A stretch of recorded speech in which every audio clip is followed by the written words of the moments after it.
Anyway, so I think maybe I'll start by explaining the concept of consumer protection and why it has to be regulated in the fintech space.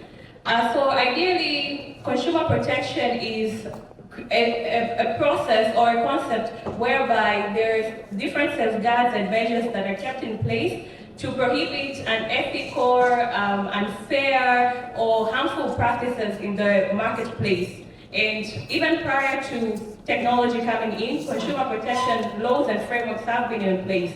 And this is normally because in most instances, if you're using any kind of product or services, in one way or the other, as a client or customer, you might not be able to set the terms or negotiate. You go to border, you find the terms and conditions set. You're not in any way bargaining. So there's normally an imbalance of power that normally happens, and hence why the regulation needs to feature in consumer protection aspect to ensure that there's a balance and to ensure that there's fairness in the market. And consumer protection is primarily geared toward ensuring that customers or clients are treated fairly by the people who are providing those services, and then for them to understand what are they signing up for.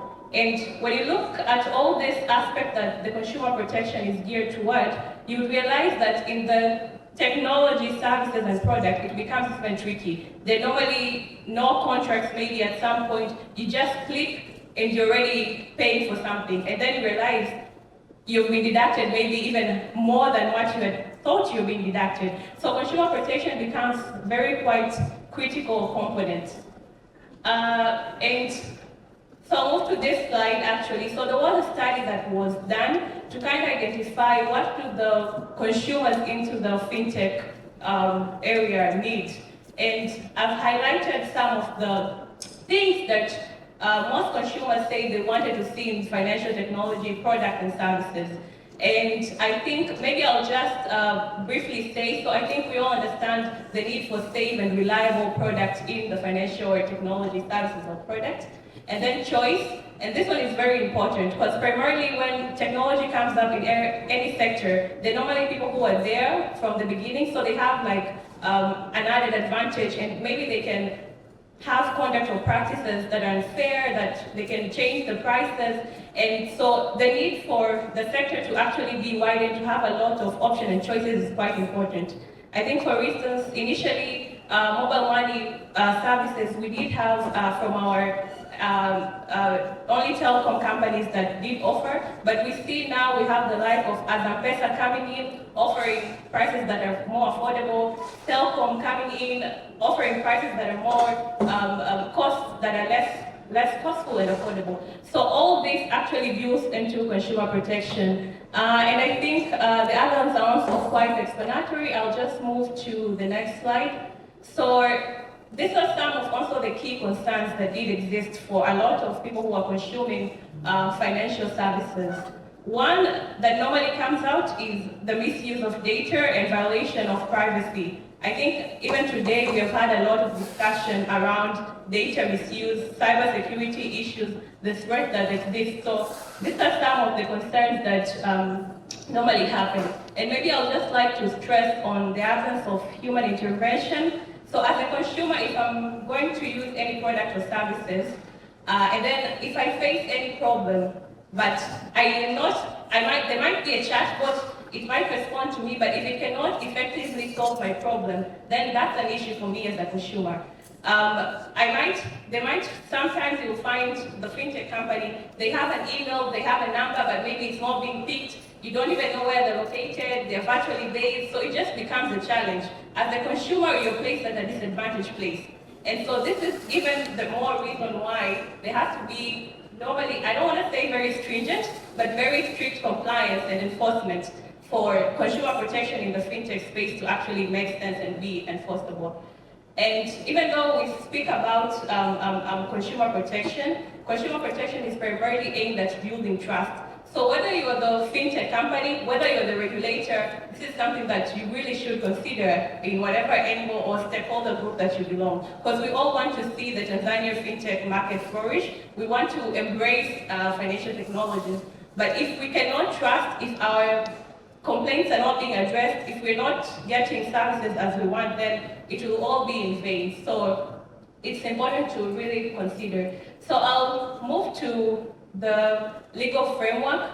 When we talk about regulating FinTech, and specifically in consumer protection, I would say that in Tanzania we have a lot of laws that do speak to consumer protection, that do provide. Some of these laws were actually prior to even FinTech starting to be regulated in the country, but some have also come up. So we have the regulations that are from the Bank of Tanzania, and you can see they're listed.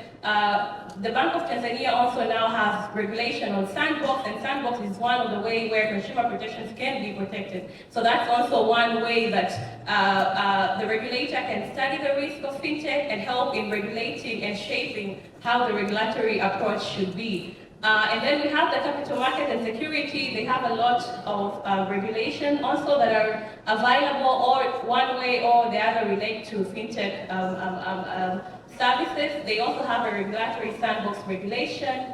And then we have insurance.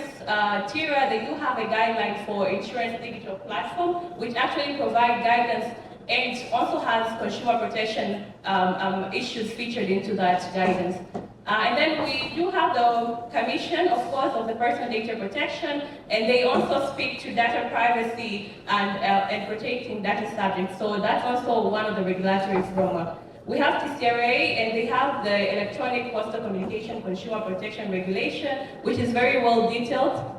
And then we have the gaming and betting industry, and they do also have their own regulation. So you can quite see that there are already regulation in place, and they do provide for different aspects. They will speak about contracts being fair, they will speak about addressing clients' complaints, they will speak about having compensation policy, having policies on data protection, so all these things are actually there. So now the big question is, what is the problem? Because we already do have a framework, and the FinTech is not exempted from compliance in regulation. And so I did summarize some of the things that are really a challenge in the market, and maybe I'll just pick one from everyone, because I think every stakeholder is not doing something right. So it's not just that the regulators, it's not the FinTech company, it's not a specific, it's not the consumers themselves, it's everyone who is contributing. So maybe to the regulator, the compliance are there, and maybe someone who is going to register a payment system to BOT, they might submit the application with all the documents and everything on paper looks fine. But now the question comes, do they follow up? Are there enforcement? Do we hear people being fined maybe for not properly addressing consumer complaints? Because as a consumer, I might know TCRA, ile nitumie kwenye namba hii, unaambiwa sijui uripoti kwenye namba fulani.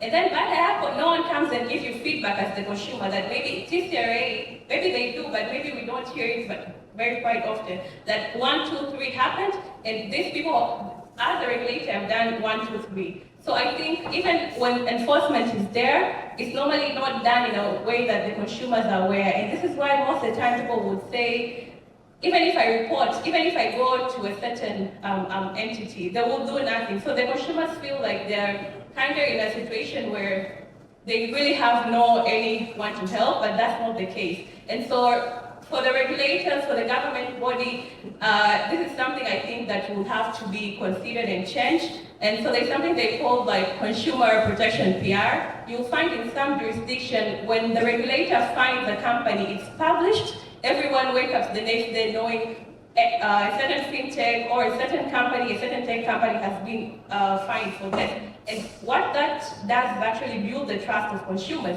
So they're more comfortable that the government will hold accountable these FinTech or companies that are really alone in that sector. And maybe I'll move to the FinTech provider. And so, because at the end of the day, we can have the regulation, but what will actually build consumer protection is how the FinTech providers shape their services on how they take on board consumer protection issues. So for instance, maybe I'll give an example. We do have I personally know of a FinTech company in Tanzania. I did download the app, and then later I realized I don't want to use their services. I deleted the app, I unsubscribed, but I still get message from them. I have called them, I have used WhatsApp to communicate, but I still get the message. I'm still being sent WhatsApp messages. And of course, I understand it's just a fintech. I could take maybe them to the regulator that I've done this, but it's for them to actually ensure that if they have the opt-out button, it actually works. That if I go and unsubscribe, it actually works. So this goes to the fintech companies who normally do have these features, but most of them are non-functional. And what that happens is that consumers normally just see that there are no protection or mechanism. And maybe because of time, I will just keep the slide and maybe just summary say some of the things that I think the sector can reform or amend. And so one I'll say is having stronger consumer protection institution and mechanism. In Tanzania, we do have consumer councils specifically in certain areas. LATRA, EWURA, I think TCRA, they do have specific consumer council, but there is not one that is centralized maybe for the finance sector. I know BOT receives complaints, maybe TIRA receives complaints, they have the ombudsman, but we need one institution that can really build expertise on consumer protection in the technology area and really ensure that consumers are protected.